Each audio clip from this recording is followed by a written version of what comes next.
శివాయ విష్ణురూపాయ శివారూపాయ విష్ణవే శివస్య హృదయం విష్ణు విష్ణోస్య హృదయం శివ. ఓం నమో హరిహరాభ్యాం నమః. నిన్నటి కార్తీక పురాణం పారాయణలో అంబరీషుడు దూర్వాసును పూజించుట ద్వాదశి పారాయణము. ఈ కథను గురించిన విశేషాలు తెలుసుకున్నాం కదా. ఈరోజు కార్తీక మాసం 30వ రోజు. ఈరోజు పారాయణలో కార్తీక వ్రత మహిమ ఫలశ్రుతి ఈ కథను తెలుసుకుందాము. 30వ అధ్యాయము కార్తీక వ్రత మహిమ ఫలశ్రుతి. నైమిసారణ్య ఆశ్రమములో సౌనకాది మహామునులకందరకు సూత మహాముని తెలియజేసిన విష్ణు మహిమను, విష్ణు భక్తుల చరిత్రములను విని ఆనందించి 1000 నోళ్ల కొనియాడిరి.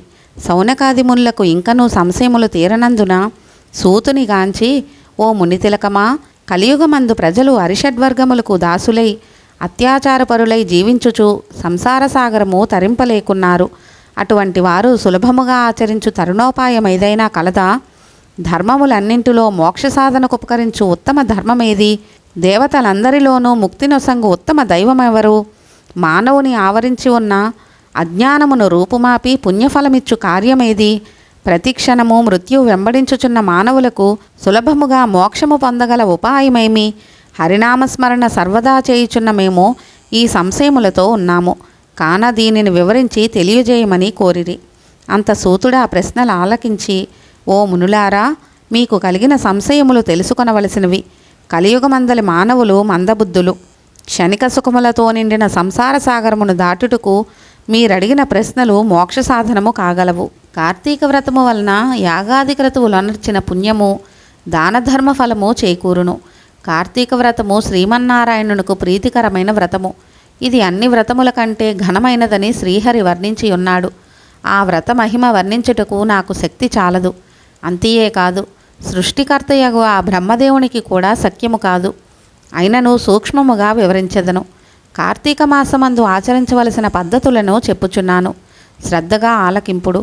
కార్తీక మాసమున సూర్యభగవానుడు తులారాశి అందున్నప్పుడు శ్రీహరి ప్రీతి కొరకు మనకు ముక్తి కలుగుటకు తప్పనిసరి నదీ స్నానము చేయవలెను.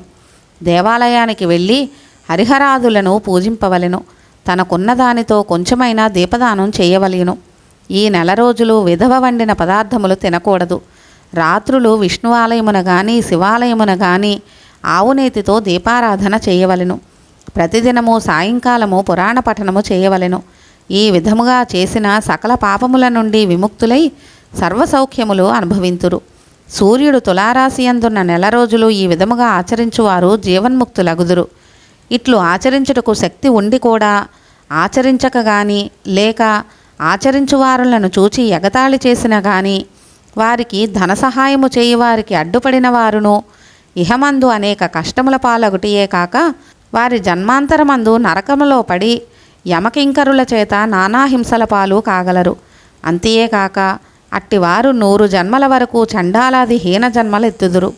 కార్తీక మాసములో కావేరీ నదిలో గాని, గంగా నదిలో గాని, అఖండ గౌతమీ నదిలో గాని స్నానం ఆచరించి ముందు చెప్పిన విధముగా నిష్ఠతో ఆచరించిన వారు ఇహమందు సర్వసుఖములను అనుభవించుటయే కాక జన్మాంతరమున వైకుంఠవాసులగుదురు. సంవత్సరములో వచ్చు అన్ని మాసముల కన్నా కార్తీక మాసము ఉత్తమోత్తమైనది, అధిక ఫలదాయకమైనది, హరిహరాదులకు ప్రీతికరమైనది. కనుక కార్తీక మాస వ్రతము వలన జన్మజన్మల నుండి వారలకున్న సకల పాపములు హరించి మరుజన్మ లేక వైకుంఠమందగలరు. పుణ్యాత్ములకు మాత్రమే ఈ వ్రతం ఆచరించవలెనని కోరిక పుట్టును. దుష్టులకు, దుర్మార్గులకు, పాపాత్ములకు కార్తీక మాసమన్నా కార్తీక వ్రతమన్నా ఏవగింపు, అసహ్యము కలుగును.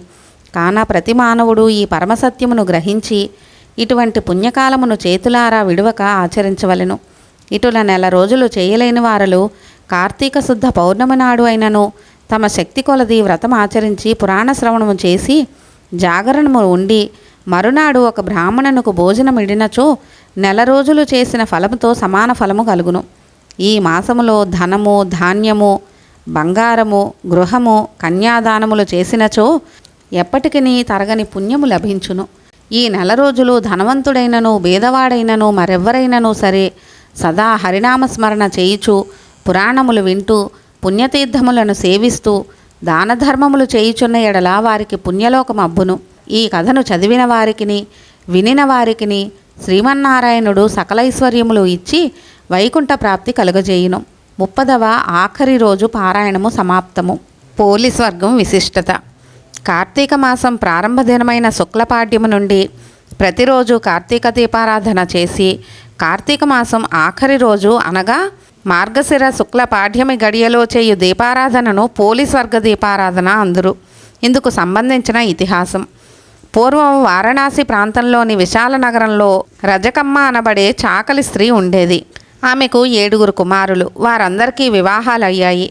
ఆఖరి కోడలు దైవభక్తి కలిగి పెద్దల పట్ల గౌరవంగా ఉండేది. ఇంటిలోని వారంతా పూజలు చేసేవారు, కానీ ఏకాగ్రత భక్తి ఉండేవి కావు.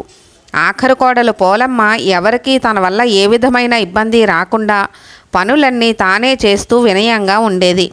కార్తీక మాసం వచ్చిన నాటి నుండి అత్తాకోడళ్ళు అంతా నదీ స్నానానికి వెళ్ళేవారు. పోలమ్మకు మాత్రం పనులు అప్పచెప్పి ఇంటి వద్దే వదిలేశారు. పోలమ్మ ఇంటి దగ్గరే స్నానం చేసి పెరటిలోని పత్తిని తెచ్చి వత్తి చేసి వెన్నతో దీపారాధన చేసేది. భగవత్నామ పారాయణ చేసుకుంటూ ఉండేది. పోలమ్మకు ఆయుర్దాయం తీరింది. సునాయాస మరణం కలిగింది. విష్ణుదూతుల విమానంలో వచ్చి పోలమ్మను విమానంలో ఎక్కించుకుని స్వర్గానికి తీసుకెడుతున్నారు. నదీ స్నానం చేస్తున్న వారంతా చూసి పోలి స్వర్గానికి వెడుతున్నదని కేకలు వేశారు. ఆ కేకలు విన్న అత్త తోటికోడళ్ళు తమ అజ్ఞానానికి విచారించారు. శరీరంతో విష్ణు సాయుధ్యం పొందడం పోలి చేసుకున్న సుకృత ఫలమని ప్రశంసించారు. నాటి నుండి కార్తీక బహుళ అమావాస్య పోలి స్వర్గానికి వెళ్ళిన రోజుగా ప్రశస్తమయ్యింది. ఈ రోజుతో కార్తీక మాసం అయిపోయింది. అందరికీ ఆ హరిహరుల ఆశీర్వాదం కలగాలని భగవంతుని ప్రార్థిస్తూ కార్తీక పురాణం ఇంతటితో అయిపోయింది. నాయనార్ల గురించిన కథలను మనం తెలుసుకుంటున్నాం కదా. నాయనార్ల వీడియోలు ఎవరైనా చూడని వాళ్ళు ఉంటే తప్పకుండా చూడండి. మన ఛానల్ని ఇంకా ఎవరైనా సబ్స్క్రైబ్ చేసుకుని వాళ్ళు ఉంటే సబ్స్క్రైబ్ చేసుకుని బెల్ ఐకాన్ యాక్టివేట్ చేసి ఆల్ అనే ఆప్షన్ కూడా యాక్టివేట్ చేసుకుంటే నేను ఏదైనా వీడియో పెట్టిన వెంటనే మీకు నోటిఫికేషన్ వస్తుంది. తిరిగి మళ్ళీ నాయనార్ల వీడియోలో కలుద్దామండి. సర్వం శ్రీ ఉమామహేశ్వర పాదారవిందార్పణమస్తు. సర్వే జనా సుఖినో భవంతు. లోకా సమస్త సుఖినో భవంతు. స్వస్తి.